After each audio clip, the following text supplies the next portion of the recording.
អាបអាបជួយផងឈប់សិនឈប់ស្រែកទៅហេតុអីបានជាប្រាប់ប្តីខ្ញុំអំពីរឿងនេះឬមួយក៏ពូលេងចង់រស់ហើយ ពុទ្ធោអើយពូពេកគាត់និយាយការពិតមែនខ្ញុំស្ទើរតែមិនជឿថាប្រពន្ធខ្ញុំគឺជាអាបពិតមែនរឿងប្រពន្ធខ្ញុំជាអាកាលពីព្រៃនេះមានប្តីប្រពន្ធកំសត់ពីរនាក់រស់នៅយ៉ាងលំបាកឆ្ងាយដាច់ពីគេនៅក្រៅផ្ទះនាងដូងអូនសយអូនកំពុងតែធ្វើអីហ្នឹងចាប់បងខ្ញុំកំពុងតែដាំដើមតើយណាបងទុកសម្រាប់ធ្វើបង្អែមជូនបងពិសាណាមែនហើយអូនបងមានគំនិតមួយពួកយើងគួរតែដាំឲ្យច្រើនតែម្ដងទៅបានផលកាលណាយើងអាចយកវាទៅលក់នៅផ្សារតែម្ដងចាប់បងជាកំណត់ល្អណាស់បានចឹងអូននឹងខំថែវាឲ្យបានល្អបំផុតនៅវានឹងបែកគុំកាន់តែច្រើន បានអូនហើយបងក៏ជួយអូនដូចគ្នាដែរពួកយើងត្រូវទៅរួមគ្នាធ្វើណា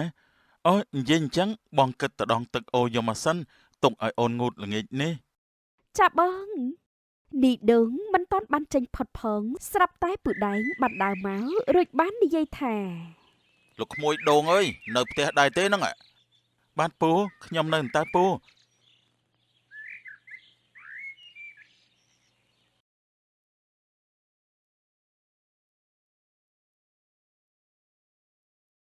ជំរាបសួរពូអូពូស្មានតបាត់ទៅណាហើយពូមកនេះចង់សួរក្មួយថាតើក្មួយចង់ទៅធ្វើជាកម្មករលោកសទ្ធិជាមួយគ្នាដែរទេព្រោះឮថាលោកត្រូវការអ្នកជួយបេះផ្លែចន្ទីច្រើនណាស់មែនទេពូអូបើអញ្ចឹងប្រសើរណាស់ខ្ញុំទំនេរតើពូចាំខ្ញុំទៅបេះជាមួយពូអើបើថាអញ្ចឹងក្មួយឯងរៀបចំអីវ៉ាន់ចុះណាស្អែកចាំពូមកម្ដងទៀតរៀបចំអីវ៉ាន់បានន័យថាម៉េចទៅពូបានន័យទៅយូរមែនទេពូមែនហើយចំការលោកសទ្ធិធំណាស់បេះមិនងាយអស់ទេម្យ៉ាងទៀតលោកក៏ឲ្យប្រាក់ថ្លៃឈ្នួលខ្ពស់ដែរណាក្មួយបាទពូម្ដងនេះខ្ញុំអាចមានប្រាក់ផ្គត់ផ្គង់គ្រួសារដែរហើយពូនឹងហើយព្រោះអីលោកសទ្ធិមិននាំចេញវត្ថុធាតុដើមទេលោកនាំចេញតែផលិតផលសម្រេចនេះជាមូលហេតុដែលលោកជួយផ្គត់ផ្គង់ការងារដល់អ្នកស្រុកព្រមទាំងផ្ដល់ប្រាក់ឈ្នួលខ្ពស់នោះឯងត្រូវហើយពូគ្រាប់ចន្ទីសុទ្ធតែនាំចេញបានតម្លៃធូរតែបកែច្នៃចេញជាគ្រឿងទេសគ្រឿងកញ្ចប់គ្រឿងបរិភោគផ្សេងនោះគឺបានតម្លៃទ្វេដងព្រមទាំងបង្កើតលទ្ធភាពការងារក្នុងស្រុកផងដែរលោកសេដ្ឋីពិតជាពូកែមែនហើយបើអញ្ចឹងពូលាសិនហើយណាស្អែកជួបគ្នាបាទពូនីដូងមិនបានជួយលក់ស្លឹកតើយជាមួយនឹងសយទេព្រោះពេលនេះគាត់មានឱកាសរកប្រាក់បានល្អជាងនេះទៅហើយលើព្រឹកឡើងមកដល់បងលាហើយណាអូនថែខ្លួនឲ្យមែនទែនមួយខែក្រោយបងនឹងយកប្រាក់មកឲ្យអូនព្រមទាំងទិញសំពត់អាវប៉ាក់ផ្ញើអូនផងដែរចាប់បងអូនចាប់បងនៅផ្ទះថែខ្លួនណាបងបាទអូននីដូងបានចេញទៅធ្វើកម្មកររបស់លោកសេដ្ឋីទុកឲ្យនាងសយរស់នៅតែម្នាក់ឯងឯកាសង្ឃឹមថាជីវភាពរបស់ពួកយើងនឹងប្រសើរផងទៅចុះណាបងអូនចាំបងទីនេះនិយាយអំពីរូងភ្នំចម្លែកឯនេះវិញមានបរិះ3នាក់តែងតែលេងអំពើអាបធ្មប់និងចង់មានមន្តអាគមពូកែលើគេនៅក្នុងរូងភ្នំពេលនេះកម្លាំងធាតុយើងចិត្តបានសម្រេចហើយពួកឯងចូលទៅរកឈាមមនុស្សស្រីមកថ្វាយសម្ដេចព្រះគ្រូភ្លាមទៅបាទលោកគ្រូសូមទុកចិត្តលើខ្ញុំចុះមិនហើយលោកគ្រូរឿងនេះងាយនោះទេពួកយើងនឹងមកវិញឆាប់កុំប្រហែសឲ្យសោះណាពួកឯងត្រូវលាក់ការកុំឲ្យអ្នកណាដឹងឬទេបើសម្រេចកាលណាយើងនឹងពង្រៀនពីវិជ្ជាបំបាំងកាយដល់ពួកឯងបាទលោកគ្រូពួកយើងនឹងទៅឥឡូវនេះឆាប់ឡើងអាមូលលោកគ្រូខ្ញុំលាសិនហើយទៅចោនាយម៉ាននិងនាយមូលព្រោះហេតុថាចង់ចេះវិជ្ជាអាគមពីគ្រូច័ន្ទពួកគេតែងតែស្ដាប់បង្គាប់គ្រូច័ន្ទសពយ៉ាងមើលចោះពួកគេបានជួបនាងសយប្រពន្ធនាយដូងអាម៉ានមើលនោះមានមនុស្សស្រីដើរមកហើយវើយពួកលោកចង់ធ្វើអីបងមិនធ្វើអីទេឲ្យតែអូនទៅជាមួយបងតាមស្រួលពួកលោកណាប់ខ្ញុំទៅណាដែរកុំបារម្ភអីឈប់មកអត់ទេជួយផងនាងសយឃើញថាពួកគេទាំងពីរដូចជាចម្លែកនឹងចាប់បង្ខំបែបនេះ ក៏បានប្រឹងរត់គេចដើម្បីការពារខ្លួន ឈប់សិនអាមូលចាប់វាឲ្យជាប់មើលបើមិនចឹងគេដឹងរឿងយើងឥឡូវហើយ នាងសយប្រឹងរត់យ៉ាងលឿនតែនាងមិនអាចគេចផុតរួចនោះទេ ទីបំផុតនីម៉ាននិងនីមូលក៏បានចាប់នាងសយជាប់តែម្ដងជុកខ្ញុំតាណាលេង ប្រាប់ហើយថាកុំឲ្យស្រែកបាត់មាត់ទៅ ដោយសារខ្លាចគេដឹងរឿងនីមូលនីម៉ាននាំយកនាងសយទៅរោងភ្នំយ៉ាងលឿននៅក្នុងរោងភ្នំ ល្អណាស់ពួកឯងពិតជាពូកែមែនចាប់បានលឿនគ្រាន់បើមិនឲ្យលោកគ្រូពួកខ្ញុំពូកែណាស់ឃើញទេបានហើយកុំអួតពេកឆាប់នាំគ្នាចងវាឲ្យជាប់ទៅលឿនឡើង លេងចឹងទៅលេង ឆាប់យកកណាត់បិទមាត់វាឲ្យជិតទៅកុំឲ្យវាស្រែកឮបានលោកគ្រូ គ្រូច័ន្ទចាប់ផ្ដើមសូត្របាលីដាក់កែវទឹកមួយហើយឲ្យនីម៉ានចាប់បញ្ច្រកមាត់នាងសយតែម្ដង ឲ្យវាផឹកឲ្យអស់ទៅកុំឲ្យកពុបឲ្យសោះណាបាទលោកគ្រូបានហើយពេលនេះយើងនឹងសូត្របាលីដាក់នាង គ្រូច័ន្ទក្រោយបញ្ច្រកទឹកមុនខ្មៅឲ្យនាងសយហើយក៏បានសូត្រអ្វីមិនដឹងធ្វើឲ្យផ្ទុះគ្រឿងសក្ការៈបែកខ្ទេចខ្ទី មិនបានទេយើងប្រតិកម្មបល័យអាគមហើយនាំគ្នារត់ទៅលោកគ្រូហេតុអីពួកយើងត្រូវរត់នោះមិនហើយលោកគ្រូនេះពួកយើងខំព្យាយាមយូរហើយណាបើរត់បែបនេះច្បាស់ជាអាសាបងហើយលោកគ្រូអាភ្លើនាងសយនឹងខ្លាយជាអាបកាចសាហាវនេះពេលបន្តិចទៀតនេះហើយឆាប់រត់ទៅថាម៉េចអាបអីលោកគ្រូមែនហើយឆាប់រត់ទៅអាភ្លើឆាប់ឡើង ដោយគ្រូច័ន្ទនិយាយអញ្ចឹងនាងសយពិតជាបានខ្លាយជាអាពិតមែនគ្រាន់តែពេលនេះនាងមិនបានដកកប៉ុណ្ណោះឈប់សិនពួកឯងត្រូវតែងាប់ពួកឯងនេះអាក្រក់ណាស់ លបងឆាប់រត់ទៅមើលទៅនាងនេះសាហាវណាស់ នាងសយស្រាប់តែមានកម្លាំងខ្លាំងចម្លែកគ្រូច័ន្ទនិងនីម៉ានបានរត់កញ្ចាំងលឿននៅតែនីមូលប៉ុណ្ណោះ កុំអីសូមដោះលែងខ្ញុំទៅខ្ញុំខ្លាចហើយ ហេតុអីឯងមិនខ្លាំងទៀតទៅមុននេះក្រែងនិយាយថាខ្លួនឯងអស់ចាស់នោះអី អត់ទេខ្ញុំខ្លាចហើយ ក្នុងពេលនេះនាងសយបានខំសម្លាប់នីមូលស្លាប់នេះគ្រានោះទៅដោយសារឈាមនីមូលនាងសយក៏បានប្រែមកជាមនុស្សសាហាវចាប់តាំងពីពេលនោះមកផងដែរអ្នកណាដែលធ្វើឲ្យយើងខឹងអ្នកនោះត្រូវតែងាប់ទាំងអស់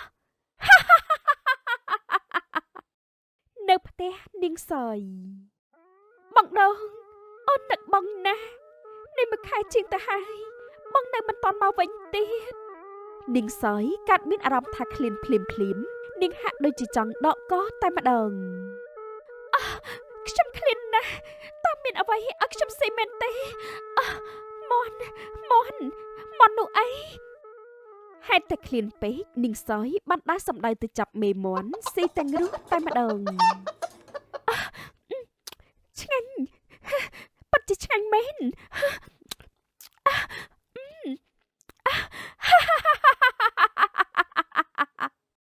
ស្របពេលនោះផងដែរមីងមិលក៏បានមើលឃើញទាំងអស់តើមានរឿងអីនាងសយជាអាបមែនទេមិញបានឃើញហើយមែនទេបើមិញបានដឹងហើយចូលមិញឲ្យពវិតរបស់មិញមកយើងភ្លាមមកអត់ទេណាកុំអីជួយផងឈប់សិនចង់ទៅណាមិញឈប់ភ្លាមទៅមីងមិលរត់ហើយរត់ទៀតរត់មិនឈប់សោះទីបំផុតបែរជាចំពប់ជើងដួលមួយទំហឹងកុំស៊ីខ្ញុំអីកុំអីអើយអ្នកណាដែលដឹងថាយើងជាអាបអ្នកនោះត្រូវតែងាប់ទៅជារឿងដ៏គួរឲ្យសង្វេគមីងមិលក៏ត្រូវបាននាងអាបស៊ីពូវៀនស្លាប់ក្នុងគ្រានោះទៅអ្នកណាក៏ដោយឲ្យតែដឹងរឿងរបស់យើងនោះយើងមិនទុកទេពីមួយថ្ងៃទៅមួយថ្ងៃនាងសយតែងតែដកកនៅពេលកណ្ដាលរាត្រីមើលចោះនាងហោះទៅទៀតហើយ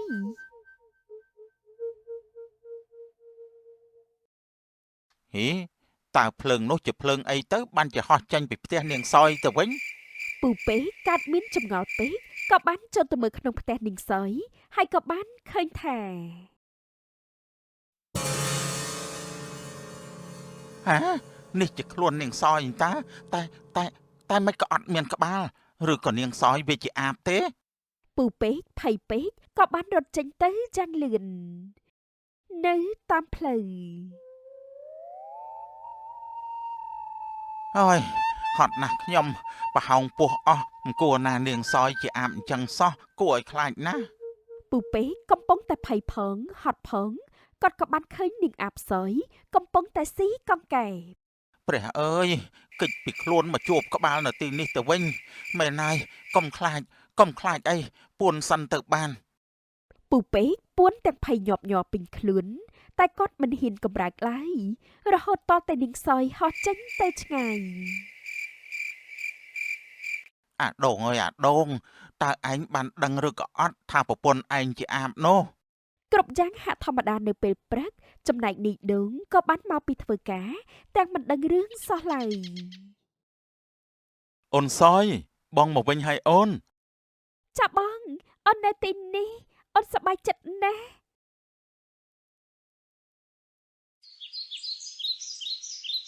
បាទអូនមើលនេះណែបងបានទិញសពុតហូលផ្ញើអូនទៀតណា មែនទេបងអាអូននឹកបងណាស់បងទៅលើសពីមួយខែហើយណា បងក៏នឹកអូនដែរតែពេលនេះបងមកដល់វិញហើយតាបងឃ្លានបាយណាស់អូនអើយ ចាបងរៀងរាល់រាត្រីនាងសយតែងតែដកកលុះមានពេលមួយឆ្លៀតពេលដែលនាងសយមិននៅពូពេកក៏បានលុបលួចចូលមក ក្មួយដងនៅផ្ទះដែរទេនងមកនេះមកផ្លេតមកក្មួយបាទពូខ្ញុំនៅនេះតាពូមានការអីមែនទេ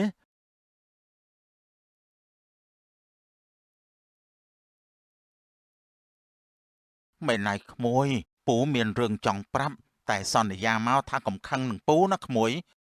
បាទពូនិយាយមកខ្ញុំសន្យាថាខ្ញុំមិនខឹងនឹងពូទេក្មួយមានដឹងទេ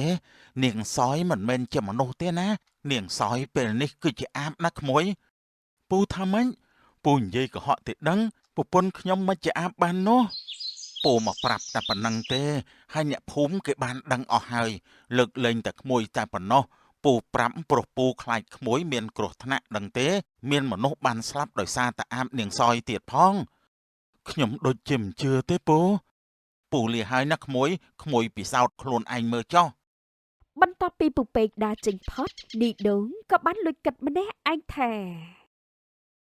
ខ្ញុំដូចជាមិនជឿទេនេះអ៊ុនសយមិននឹងអាចខ្លាយជាអាបបានទៅបើអ៊ុនសយជាមនុស្សល្អយ៉ាងនេះនោះ បន្ទាប់ពីប្រាប់រឿងរ៉ាវដល់នីដូងហើយមានរឿងមួយនឹកស្មានមិនដល់បានកើតឡើងសម្រាប់ពូពេកនៅតាមផ្លូវពូពេកឈប់សិន អាបជួយផង ឈប់សិនឈប់ស្រែកទៅហេតុអីបានជាប្រាប់ប្តីខ្ញុំអំពីរឿងនេះឬមួយក៏ពូលេងចង់រស់ហើយ មែនហើយនេះដងជាមនុស្សល្អណាស់នាងជាអាបកុំធ្វើបាបគេអី តែខ្ញុំមិនបានធ្វើបាបប្តីខ្ញុំឯណា មនុស្សនឹងអាបមិនអាចរស់នៅជាមួយគ្នាបានទេនាងដោះលែងគេទៅមុននឹងក្រោយនាយដងមុខជាស្លាប់ជាមិនខាន យើងមិនខ្វល់ទេអ្នកណាក៏ដោយមិនត្រូវដឹងរឿងនេះទេឯងងាប់ទៅនាងសយបំរុងតែនឹងសម្លាប់ពូពេកទៅហើយតែភ្លាមនោះគ្រូច័ន្ទនិងនីមូលក៏បានមកដល់ល្មម ឈប់ទៅនាងអាប ល្អណាស់ចឹងរកមកពួកឯងយូរហើយបានជាមកហើយងាប់ទាំងអស់គ្នាតែម្ដងទៅ នាងអាបនេះជាពេលដែលនាងត្រូវស្លាប់ហើយ បើខ្លាំងចូលមកអាពួកកំរក់ក្នុងពេលនោះដែរនាងអានិងគ្រូច័ន្ទបានប្រយុទ្ធអស់ពេលមួយសន្ទុះទីបំផុតគ្រូច័ន្ទក៏បានចាញ់ក្នុងដៃនាងអា អូយឈឺណាស់អាម៉ានចូលទៅសម្លាប់វាទៅងាប់ទៅនាងអាប ដូចគ្នាដែរនីម៉ានក៏មានរបួសធ្ងន់ដូចជាគ្រូច័ន្ទដែរចំណែកពូពេកឆ្លៀតពេលនោះគាត់ក៏បានរត់គេចទៅឆ្ងាយ អូយលោកគ្រូខ្ញុំមិនអាចតតាំងជាមួយនាងបានទេលោកគ្រូ នាពេលនោះគ្រូច័ន្ទនិងនីម៉ានក៏បាន បានស្លាប់យ៉ាងអណោចអាធំក្រោមដៃនាងអានេះជាលទ្ធផលរបស់ពួកឯងហើយតែឈប់សិនពូពេកទៅណាស់ហើយមិនបានទេតិចលោកគាត់យកគ្រឿងនេះទៅប្រាប់លោកប្តីម្ដងទៀតទេដឹងដោយមានការបារម្ភរឿងនោះនាងអាបក៏បានហោះទៅផ្ទះវិញសម្ដែងអាការៈដូចធម្មតាលោកបានប៉ុន្មានថ្ងៃក្រោយមក អូនបងមានការទៅក្រៅបន្តិចណាអូននៅផ្ទះចុះ តើបងទៅណាដែរ បងឮថានៅក្នុងភូមិមានមនុស្សស្លាប់ទៀតហើយដូច្នេះបងទៅមើលថាតើមកពីមូលហេតុអីណែនិយាយអញ្ចឹងអូនបានដឹងដែរទេ គឺអូនមិនដឹងទេណាបង បើអញ្ចឹងបងទៅហើយណាបន្តិចទៀតបងត្រឡប់មកវិញហើយ នេះដងបណ្ដើគិតបណ្ដើនៅក្នុងចិត្តថានៅតាមផ្លូវ តើពួកគេស្លាប់ដោយសារតែរឿងអីទៅណោះខ្ញុំដូចជាឆ្ងល់ណាស់ នេះដងគិតចោះគិតឡើងស្រាប់តែគាត់នឹកគិតអំពីអ្វីដែលពូពេកបាននិយាយកាលពីពេលមុន ឬមួយប្រពន្ធខ្ញុំពិតជាដូចអ្វីដែលពូពេកនិយាយមែនខ្ញុំត្រូវទៅរកការពិតទៅបាន ភ្លាមនោះនេះដងបានចាប់សត្វទន្សាយមួយក្បាលរួចបានត្រឡប់ទៅផ្ទះវិញនៅផ្ទះនេះដង អូនសយបងមកវិញហើយ ហេតុអីក៏បងមកវិញលឿនម្ល៉េះ មើលណាបងចាប់បានអន្សាយមួយក្បាលនៅតាមផ្លូវហ្នឹងណាទើបបងឆាប់ត្រឡប់មកវិញបែបនេះអូនជួយចំអិនវាផងណា ចាបងនាងសយគ្រាន់តែឃើញទន្សាយនាងស្ទើរតែស្ទុះទៅហែកស៊ីទៅហើយតែនាងខ្លាចប្តីដឹងព្រោះពេលនេះនាងដឹងថាប្តីនាងកំពុងតែសង្ស័យទៅហើយបងចាំបន្តិចណាអូនធ្វើឲ្យបងឯងហូប បានអូន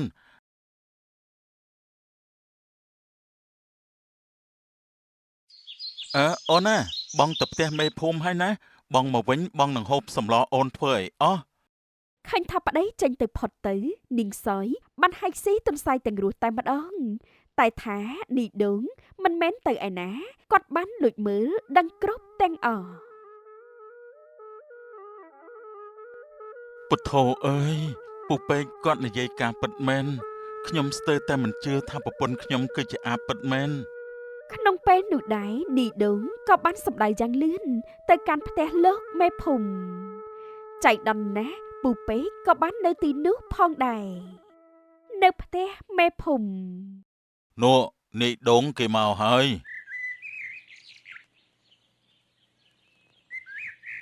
ជំរាបសួរលោកពូមេភូមិជំរាបសួរពូពេកមកអញ្ចឹងល្អហើយតើឯងគិតបែបណាដែរចំពោះប្រពន្ធឯងនោះពេលនេះពិតជាដូចអ្វីដែលពូពេកប្រាប់មែនខ្ញុំបានដឹងរឿងអស់ហើយឯងដឹងទេគ្រប់គ្នាគេមកប្តឹងទាំងអស់គ្នាថាប្រពន្ធឯងជាអាបហើយពួកគេថែមទាំងចង់ទៅសម្លាប់នាងទៀតផងដឹងទេសូមមេត្តាផងទៅចុះសូមកុំសម្លាប់នាងអីព្រោះនាងជាមនុស្សល្អទេតែនាងបានសម្លាប់មនុស្សច្រើនណាស់នាងមិនមែនជាមនុស្សល្អដូចជាក្មួយគិតនោះទេសូមមេត្តាផងទៅរឿងនេះទុកឲ្យខ្ញុំជាអ្នកដោះស្រាយចុះតើបានទេលោកពូមេភូមិលោកពូពេកមិនបានទេយប់នេះពួកគេនាំគ្នាទៅដុតខ្លួននាងសយចោលហើយកម្លាំងនៃការសាមគ្គីនេះខ្លាំងក្លាណាស់ម្យ៉ាងទៀតពួកគេសុទ្ធតែមានកំហឹងសងសឹកព្រោះសាច់ញាតិពួកគេត្រូវនាងសយសម្លាប់ច្រើនណាស់កាត់ចិត្តទៅណាក្មួយមិនអាចរស់នៅជាមួយនឹងអាបបានទេ ពេលនោះនីដងមិននិយាយអ្វីតតែសោះគាត់ក៏បានដើរចេញទៅទាំងស្ងៀមស្ងាត់នៅផ្ទះនីដង អូនបងមកវិញហើយ មកហើយឯបងមកអូនដួសបាយជូនបងពិសានណា អូនណាយប់នេះអូនកុំចេញទៅក្រៅបានទេ បងដូចជានិយាយចម្លែកម្លេះអូនកេងជាមួយបងរហូតអន្តាតែអូនមានបានទៅឯណាទៅបង បើអញ្ចឹងអូនកុំចូលទៅក្នុងខ្ទមចាស់នោះអីណាអូននៅគេងជាមួយបងហើយ ចាបងអូនមិនដែរចូលក្នុងខ្ទមឯណាអូននៅតែជាមួយបងនឹងហើយនីដងបានព្យាយាមចង់បង្ហើបរឿងរ៉ាវដែលជាគម្រោងរបស់អ្នកភូមិនាយប់នេះតែនាងសយមិនបានចាប់អារម្មណ៍ឡើយ អូនកុំតណាចោលបងណាដឹងទេឥឡូវបងចូលទៅសម្រាកហើយ លុបពេលរាត្រីបានមកដល់គ្រប់យ៉ាងហាក់ដូចជាស្ងាត់ឈឹងធ្វើឲ្យនាងសយដកកចេញទៅយ៉ាងសុវត្ថិភាពលួននាងហោះចេញទៅបាត់ នីដូងក៏ចូលទៅឃើញថាប្រពន្ធរបស់ខ្លួនគឺមានតែខ្លួននោះទេ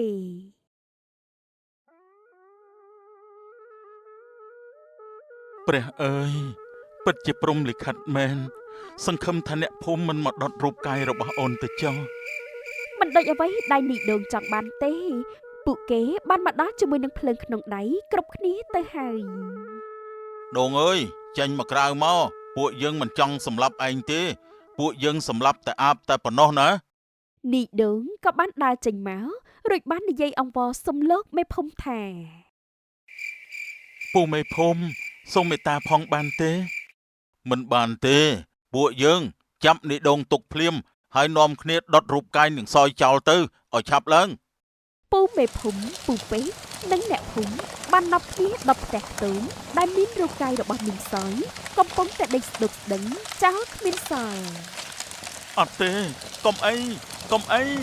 ពូពេកពូមេភូមិឈប់ទៅ ក្នុងពេលនោះនាងអាបក៏បានហោះមកវិញអ្នកណាដុតរូបកាយរបស់យើងឆាប់ភ្លាមទៅ ដល់ពេលដែលនាងអស់ជីវិតហើយនាងអាប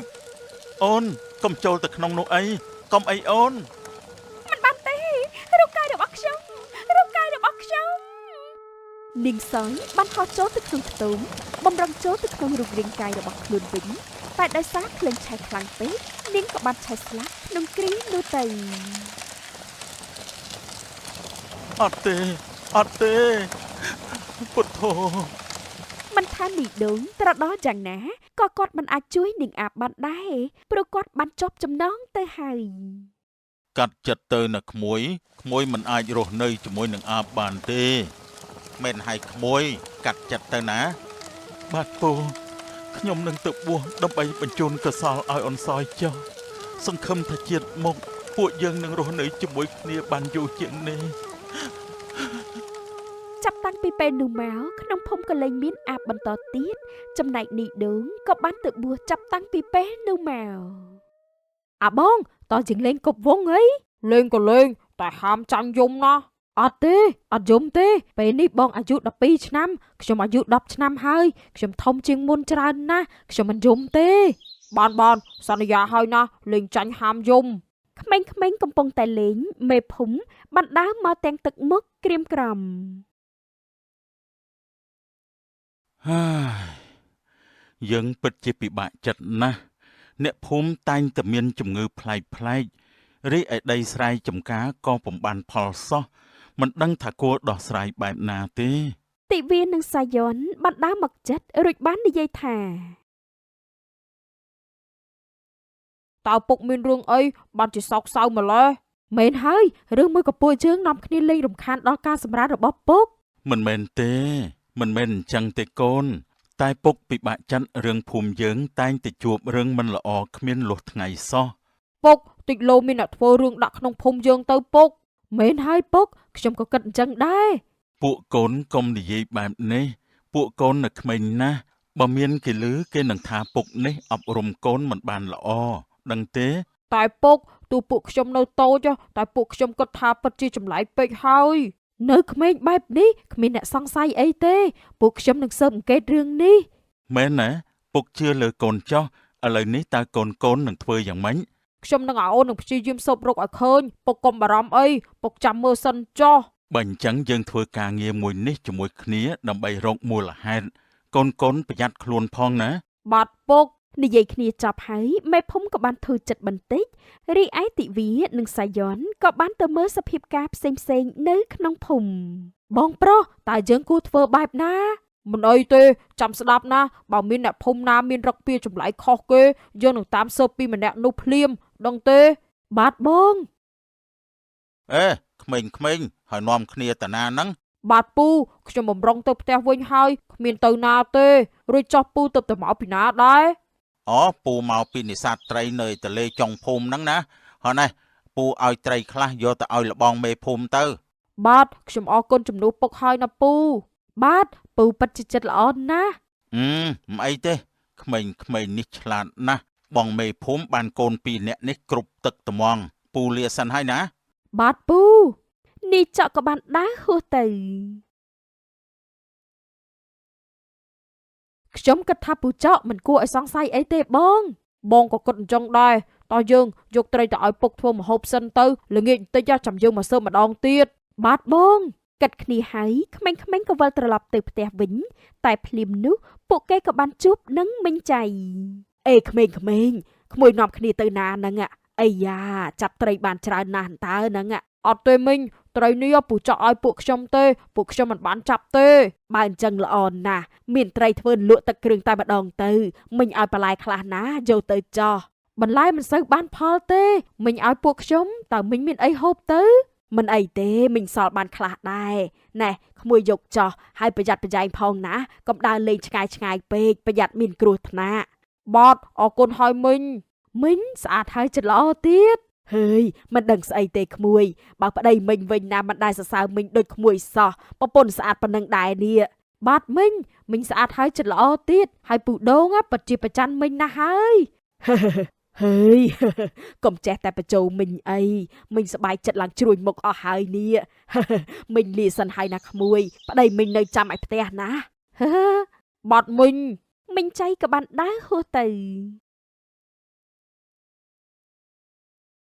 បងគិតដូចខ្ញុំទេមិញចៃពិតជាគ្មានកំណត់ធ្វើបាបអ្នកស្រុកភូមិទេមែនទេបងមនុស្សមិនអាចមើលតែសម្បកក្រៅបានទេតែក៏មិនត្រូវព្យាយាមរកចំណុចអវិជ្ជមានរបស់គេដែរព្រោះមនុស្សតែងតែមានចំណុចល្អរៀងខ្លួនបើអញ្ចឹងបងគិតបែបណាទៅយើងត្រូវពិនិត្យឲ្យល្អិតជៀសវាងសង្ស័យលើមនុស្សល្អហើយមិញចៃចិត្តល្អយ៉ាងនេះសង្ឃឹមថាគាត់មិនមានកំណត់អាក្រក់ទៅចោះបាទបងតោះអញ្ចឹងយើងគិតត្រឡប់ទៅវិញទៅកុំឲ្យពុកនៅចាំយូរបងប្អូនទាំងពីរនាក់ក៏បានត្រឡប់ទៅផ្ទះវិញនៅផ្ទះមេភូមិអត់ទេពុកអ្នកភូមិយើងសុទ្ធតែជាមនុស្សល្អមើលនេះចោះពួកគាត់បានឲ្យត្រីបន្លែមកទៀតផងចុះត្រីទាំងនេះអ្នកណាជាអ្នកឲ្យកូនគឺពូចកណាពុកចំណែកឯបន្លែនេះគឺជារបស់មិញចៃបើអញ្ចឹងកូនចាំសិនណាចាំពុកធ្វើម្ហូបឲ្យហូបបាទពុកមេភូមិបានចម្អិនម្ហូបអាហារដោយផ្ទាល់ដៃរីឯក្មេងៗក៏រត់លេងនៅមុខផ្ទះរងចាំទទួលទានអាហារបងប្រុសចាំទទួលផ្លែកសាំងផងខ្ញុំនឹងបោះវាឡើងទៅលើហើយបោះមកហាមគប់ណាបងខ្លាចពុកថ្ងាសណាស់ខ្ញុំបោះឡើងលើហើយណាបងប្រុងប្រៀបពេលនោះទិវាបានឃើញតាច័ន្ទដើរកាត់គួរឲ្យសង្ស័យណាស់រវល់តែមើលតាច័ន្ទក្រសាំងក៏បានធ្លាក់ត្រីក្បាលអូយឈឺណាស់សុំទោសផងបងតើបងឈឺទេឈឺណាស់សង្ស័យតពកហើយតែសាយ៉នបងចង់តាមដានតាច័ន្ទពួកយើងឆាប់ទៅឯណាបងចង់ខ្ញុំផងអូយលឿនពេកហើយមេភូមិបានចេញមកហៅក្មេងៗតែបែរជាបាត់ពួកគេទៅវិញកូនតើណាហើយម្ហូបបាយហូបទឹកកូនចំ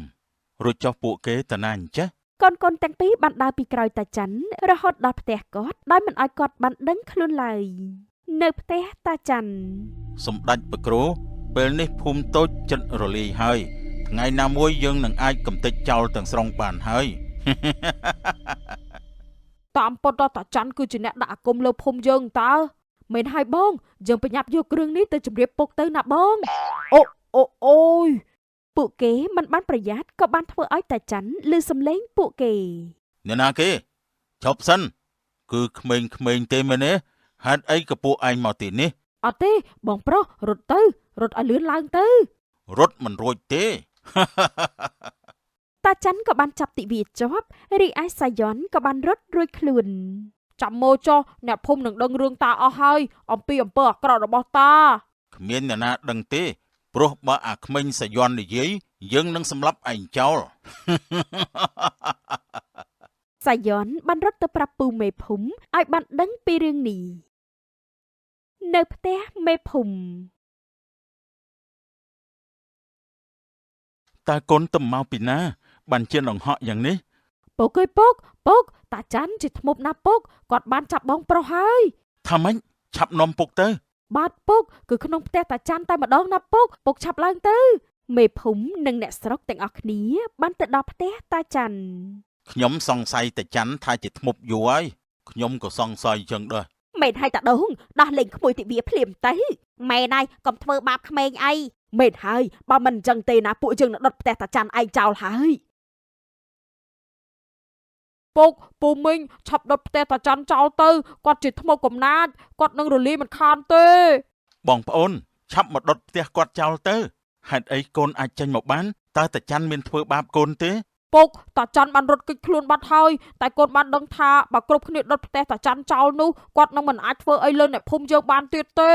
ពិតជាល្អណាស់សង្ឃឹមថាចាប់ពីពេលនេះតទៅភូមិយើងនឹងបានសុខសាន្តវិញទៅចុះថ្ងៃណាមួយយើងនឹងសងសឹកពួកអ្នកភូមិឯងជាមិនខានថ្ងៃនេះយើងចង់ទៅតូតមើលប្រជារាស្ត្ររបស់យើងនៅឯភូមិតូចសូមលោកមន្ត្រីជួយរៀបចំមកយើងផងទទួលបញ្ជាក្រាបទូលព្រះមហេសីតើទ្រង់យើងទៅជាមួយយើងដែរទេ ពិតណាស់ក្រាបទូលខ្ញុំម្ចាស់ខណ្ឌសួរសុខទុក្ខប្រជារាស្ត្រយូរហើយណាស់ក្រាបទូលព្រះបិតាខ្ញុំម្ចាស់សុំទៅជាមួយទ្រង់ផងបានទេ បុត្រនៅតូចណាស់បុត្រទៅតែមានវ័យ10ព្រះវស្សាទេបិតាខ្លាចបុត្រហត់នឿយមិនអាចធ្វើដំណើរវែងឆ្ងាយបានណាបុត្រ មិនអីទេបិតាបុត្រមិនន័យហត់ទេសូមឲ្យបុត្រយាងទៅជាមួយផងបានទេ មិនអីទេអញ្ចឹងយើងអនុញ្ញាតចុះតែបុត្រមិនត្រូវរត់លេងផ្ដេសផ្ដាសទេណាបុត្រ បុត្រសប្បាយប្រតីណាស់អរគុណហើយព្រះបិតារសៀលថ្ងៃជ្រេព្រះអង្គព្រះមហេសីព្រះនាងតូចមុនថានិងទាហានទាំងអស់បានធ្វើដំណើរទៅសួរសុខទុក្ខប្រជារាស្ត្រនៅឯភូមិតូចមួយ តើបុត្រហត់ដែរទេ បាត់មិនហត់ទេក្រាបទូលរំពេចនោះព្រះនាងតូចបានឃើញសុទ្ធធំមួយនិងសត្វក្ងោកមួយក្បាលកំពុងតែដេកនៅជិតសុទ្ធនោះព្រះបិតាព្រះមេតាទ្រង់តូចចុះតើក្ងោកនោះកំពុងតែកេងលក់មែនទេអូមានសុទ្ធដ៏ធំមួយនៅជិតនោះទៀតផង មើលលោកសេនាឆាប់ទៅមើលកង្កោកនោះភ្លាមទៅ សេនាក៏បានទៅជិតសុទ្ធនឹងក្ងោកនោះដើម្បីមើលថាតើវាដេកលក់ឬក៏យ៉ាងណា ក្រាបទូលព្រះអង្គកង្កោកនោះវាងាប់បាត់ហើយក្រាបទូលសោកស្ដាយណាស់វាមិនគួរងាប់អញ្ចឹងសោះ បិតាបុត្រគិតថាវាគ្រាន់តែមានរបួសប៉ុណ្ណោះសូមជួយព្យាបាលវាផងបានទេខ្ញុំម្ចាស់អាណិតវាណាស់ កុំយំអីណាបុត្រក្ងោកនេះវាបានងាប់ហើយបុត្រកាត់ចិត្តទៅណា កុំយំអីបនមិនអីទេណាមើលចុះវាទៅបានសុខហើយ បិតាខ្ញុំម្ចាស់នឹងយកសុទ្ធនេះទៅជាមួយលុះត្រាណាវាញាស់ចេញមកទៅបុត្រឈប់ពិបាកព្រះតីប៉ុន្តែបុត្រឈប់ព្រះកន្សែងទៅណាបុត្រព្រះនាងក៏ឈប់យំរួចក៏បានជាងទៅមុខបន្តទៀតនៅក្នុងភូមិតូច ជាកិត្តិយសធំធេងណាស់ដែលទ្រង់បានយាងមកដល់ភូមិនេះក្រាបទូលលោកមេភូមិល្បីថាភូមិនេះមានបន្លែផ្លែឈើធម្មជាតិច្រើនណាស់មែនទេក្រាបទូលព្រះអង្គភូមិទូលបង្គំមានបន្លែត្រីសាច់សបោហូហៀណាស់ក្រាបទូលបើអញ្ចឹងមានន័យថាប្រជារាស្ត្រនៅក្នុងភូមិនេះពិតជាសុខសប្បាយយើងសប្បាយប្រទៃណាស់ក្រាបទូលព្រះអង្គនេះមកពីពួកយើងសាមគ្គីគ្នាចេះជួយគ្នាទើបភូមិតូចនេះបានសុខសប្បាយក្រាបទូលពិតជាពិសេសមែន ព្រះបិតាតើបុត្រអាចទៅមើលបន្លែនាមាត់ទន្លេនោះបានទេ មិនបានទេបុត្រអាចមានគ្រោះថ្នាក់ណា នៅជាមួយបិតានិងមេដាហើយណាបុត្រកុំជាងទៅណាផ្ដេសផ្ដាសណា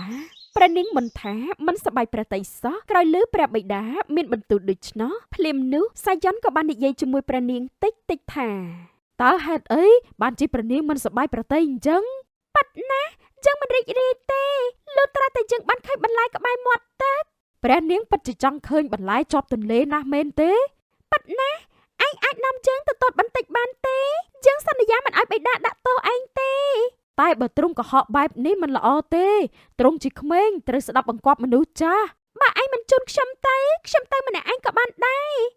នេះឈប់សិនព្រះនាងទុកឲ្យខ្ញុំម្ចាស់ជូនទ្រង់ចុះព្រះនាងនិងសាយ័នបានលួចទៅស្ងាត់ដោយមិនមានអ្នកណាម្នាក់បានដឹងឡើយនៅមាត់ទឹកទន្លេប៉ាត់ជាស្រស់ស្អាតណាស់យើងមិនដែលបានឃើញពីមុនមកទេពិតមែនទេតែសម្រាប់អ្នកភូមិមិនគិតថាអស្ចារ្យនោះទេពួកគេគិតថារាជវាំងទើបជាកន្លែងអស្ចារ្យមែនទេ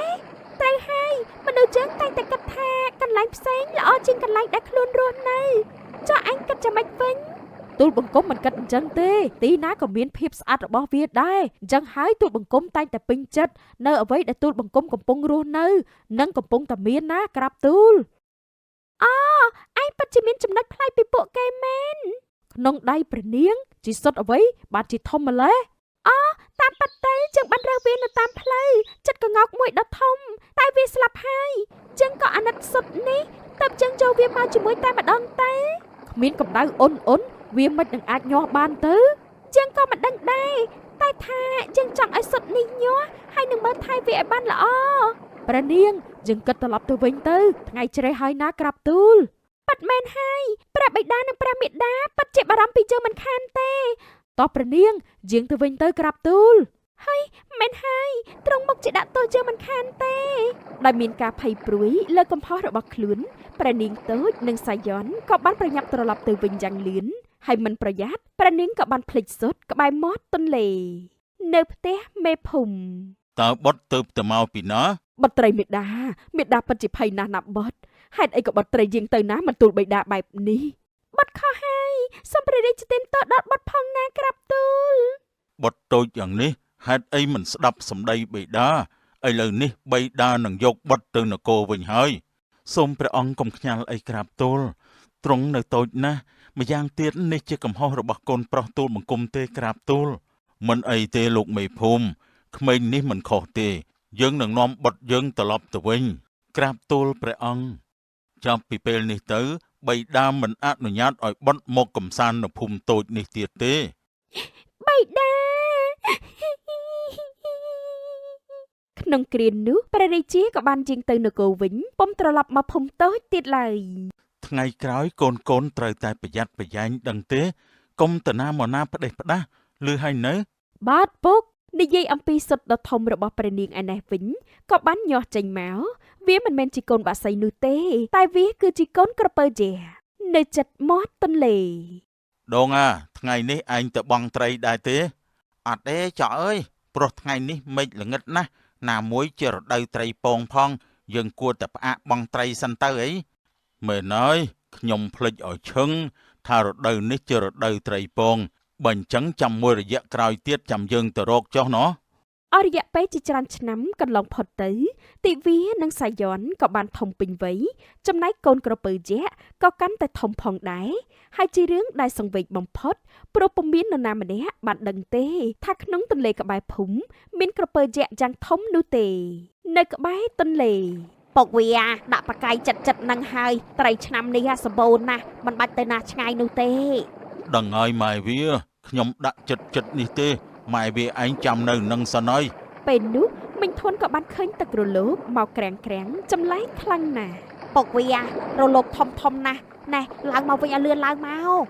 មិនអីទេម៉ែវាខ្ញុំដោះត្រីសិន គ្រានោះក៏មានក្រពើយក្សដ៏ធំមួយក្បាលបានចេញមកអើយពុកវាក្រពើធំណាស់ ឯណាម៉ែវា ពូចកស្រវាចេញពីទឹកមិនរួចក៏ត្រូវក្រពើអូសចូលទៅក្នុងទឹកបាត់ទៅ អូយជួយផង អូយជួយផងបងប្អូនអើយមានក្រពើធំណាស់អើយជួយផងសំឡេងមីងធួនស្រែកក៏លឺដល់ពូដង តើអ្នកមានរឿងអីបាញ់ជាស្រែកយំអញ្ចឹង អើយគឺប្តីខ្ញុំត្រូវបានក្រពើស៊ីបាត់ហើយណាលោកបង ថាម៉េចភូមិយើងឥឡូវមានកពើផងមែនទេឯណាកពើឆាប់ចេញមកយើងនឹងសម្លាប់ឯង ពូដងបានហក់ចូលទៅក្នុងទឹកហើយក៏បានស្រែកហៅក្រពើឲ្យចេញមកលោកបងឡើងមកវិញមកប្រយ័ត្នគ្រោះថ្នាក់ណាលោកបង ខ្ញុំមិនឡើងទេខ្ញុំនឹងសម្លាប់កពើនោះចោល រំពេចនោះក្រពើយក្សក៏បានចេញមក មកហើយមែនទេយើងមិនខ្លាចឯងទេ មិនចាំយូរក្រពើក៏បានចាប់ពូដងធ្វើជាចំណីម្នាក់ទៀតរឿងនេះរត់ទៅធ្វើឲ្យមីងភួនភ័យកាន់តែខ្លាំងអូយជួយផងអើយក្រពើស៊ីមនុស្ស2នាក់ហើយលោកអើយជួយផងមីងធួនបានរត់ទៅកាន់ផ្ទះមេភូមិដើម្បីជម្រាបពីហេតុការណ៍នេះនៅផ្ទះមេភូមិលោកមេភូមិអើយលោកមេភូមិមានរឿងធំណាស់ក្នុងតលេភូមិយើងមានក្រពើធំណាស់ណាលោកមេភូមិ ថាម៉េចមានកពើមកពីណាហេតុអីបានជាអ្នកធន់ដឹង អើយប្តីខ្ញុំហើយនឹងលោកបងដងត្រូវក្រពើស៊ីនៅនឹងមុខខ្ញុំអើយ ពិតជាមិនគួរឲ្យជឿទេតើមានកពើមកពីណាទៅមិនបានទេខ្ញុំត្រូវទៅរកអ្នកខ្លាំងពូកែមកសម្លាប់កពើនេះចោលសិនទៅបានពងទុកឲ្យកូនជាអ្នកសម្លាប់កពើនោះចុះមែនហើយពងទុកឲ្យពួកយើងជាអ្នកសាកល្បងចុះមិនបានទេពុកមានតែកូន2នាក់អត់ពីកូនតើពុកទៅរស់នៅជាមួយអ្នកណាប៉ុន្តែខ្ញុំគិតថាគ្មានអ្នកណាគេនឹងមកកម្ចាត់កពើនោះទេមិនអីទេពុកនឹងប្រកាសរកអ្នកខ្លាំងពូកែដើម្បីធ្វើរឿងនេះ មេភូមិក៏បានកោះហៅអ្នកខ្លាំងពូកែដើម្បីមកជួយ ជំរាបសួរលោកមេភូមិ យើងគឺជាអ្នកកំចាត់សត្វសាហាវដ៏ពូកែម្នាក់យើងមានមន្តអាគមពិសេសពិតជាអាចសម្លាប់ក្រពើបានពិតមែនណាបើលោកអាចសម្លាប់ក្រពើនោះបានយើងនឹងឲ្យលោកធ្វើជាមេភូមិជំនួសយើងចុះលោកមេភូមិត្រូវគោរពពាក្យសន្យាណាពិតណាស់បើអញ្ចឹងចូលលោកចាត់ចែងចុះ គ្រូកំចាត់សត្វសាហាវនោះក៏បានចាប់ផ្ដើមរៀបគ្រឿងសក្ការៈដើម្បីហៅសត្វក្រពើ អូមសទ្ធីស្វាហែយៈភាំងភាំងភាំងឆាប់ចេញមកអាសត្វក្រពើយៈ រំពេចនោះក្រពើយៈក៏បានចេញមកពីក្នុងទឹកទន្លេឯងសម្លាប់ប្តីយើងមែនទេយើងនឹងសងសឹកឯងមីងចៃក៏ហក់ទៅសម្លាប់ក្រពើភ្លាមនោះក្រពើក៏ស៊ីមីងចៃស្លាប់បាត់ទៅអូយនាងចៃអើយនាងចៃអើយព្រះអើយក្រពើស៊ីអ្នកចៃហើយអើយជួយផងអ្នកអើយជួយផងគ្រូកំចាត់សត្វសាហាវក៏សុទ្ធមន្តគាថាបន្តទៀតភ្លាមនោះគ្រូកំចាត់សត្វសាហាវក៏ត្រូវក្រពើស៊ីភ្លាមផង ជួយផងអូយ ភ្លាមនោះតាច័ន្ទក៏បានបង្ហាញខ្លួនចេញមក ពួកឯងមានអារម្មណ៍យ៉ាងណាដែរពេលនេះដល់ពេលដែលយើងត្រូវសងសឹកហើយ តើតាច័ន្ទឯងចង់បានស្អីយើងត្រូវការឲ្យភូមិនេះរលាយ តើធ្វើយ៉ាងម៉េចទើបតាច័ន្ទឯងឈប់រំខានភូមិនេះលុះត្រាតែពួកឯងយកបេះដូងព្រះនាងមកឲ្យយើងនោះពួកឯងនឹងបានសុខម្យ៉ាងទៀតក្រពើនេះនឹងឈប់យាយីអ្នកភូមិទៀតហើយឲ្យព្រះនាងមកទទួលរឿងនេះគឺមិនសមនោះទេព្រោះទ្រង់មិនបានដឹងរឿងអីព្រះនាងជាអ្នកដែលបានសង្គ្រោះក្រពើនេះដោយសារទ្រង់ទើបក្រពើនេះមកស៊ីអ្នកស្រុកដូច្នេះព្រះនាងគឺជាអ្នកដែលស័ក្តិសមនឹងត្រូវលះបង់ហើយ និយាយចប់តាច័ន្ទក៏បានបាត់ខ្លួនមួយរំពេច តើយើងគួរទទួលរឿងនេះដល់ព្រះរាជាដែរទេ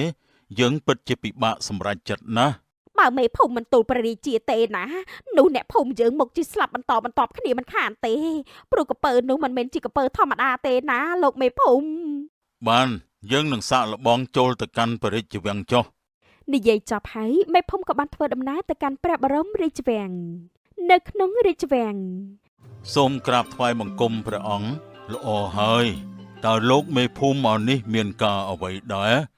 សូមទ្រង់លើកលែងទោសឲ្យទូលបង្គំផងក្រាបទូលបង្គំមកនេះគឺចង់ឲ្យព្រះអង្គជួយក្រាបទូលបើគ្រាន់តែចង់ឲ្យយើងជួយហេតុអីក៏ចាំបាច់ឲ្យយើងលើកលែងទោសឲ្យលោកគឺរឿងនេះមានពាក់ព័ន្ធជាមួយនឹងព្រះនាងក្រាបទូល ថាម៉េចនឹងតើខ្ញុំអាចជួយអ្វីបានទេ ពិតណាស់ព្រះនាងពេលនេះភូមិតូចរបស់ទូលបង្គំមានក្រពើយក្សមួយក្បាលវាបានស៊ីអ្នកភូមិអស់ជាច្រើនអ្នកហើយក្រាបទូលតើបុត្រយើងនឹងជួយលោកបានយ៉ាងម៉េចទៅបើពិតព្រះអង្គព្រះនាងគឺជាម្ចាស់នៃក្រពើយក្សទ្រង់នឹងអាចបញ្ជាក្រពើនោះបានក្រាបទូល តាមប៉ាត់សុទ្ធដ៏ធំនោះជាសុទ្ធក្រពើមែនទេមិនអីទេបើប៉ាត់ដូចលោកនិយាយមែនចឹងនឹងជួយគ្រប់គ្នាចាស់ ប៉ុន្តែព្រះនាងនៅមានតាធ្មប់ម្នាក់ទៀតគេចង់បានបេះដូងព្រះនាងក្រាបទូលបង្គំមិនចង់ឲ្យព្រះនាងជួបគ្រោះថ្នាក់ទេក្រាបទូល មិនអីនោះទេយើងត្រៀមខ្លួនរួចហើយបត្រីមេដាមិនអនុញ្ញាតនោះទេណា ពិតមែនហើយប៉ុន មិនអីទេព្រះមេដាបត់សុកចិត្តហើយព្រោះរឿងនេះបត់ជាអ្នកចង់អញ្ចឹងហើយបត់គឺជាអ្នកស្រ័យណាក្រាបទូល បិតានឹងឲ្យទាហានទៅជួយការពារប៉ុនថែប្រកាយផងណា ថែប្រកាយផងណាបត្រីមេដាព្រះពរ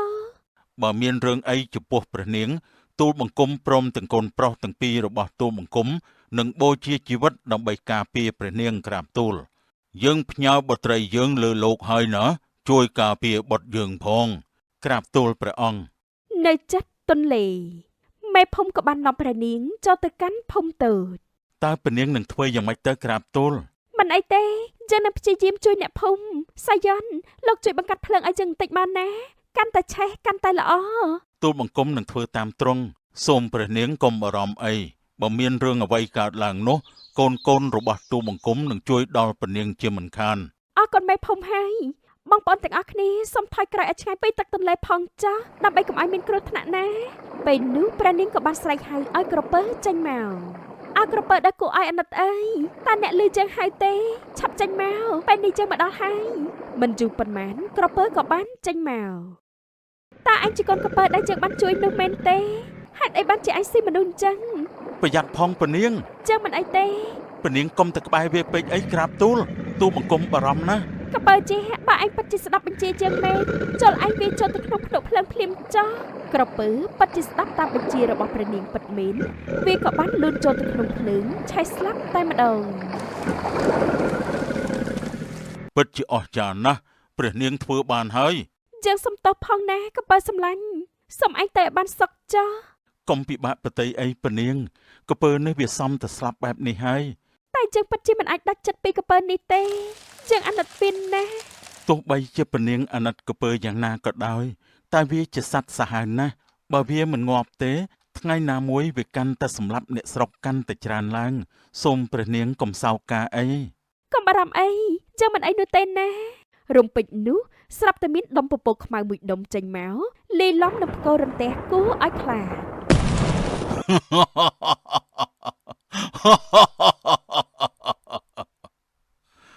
សត្វក្រពើងាប់ហើយ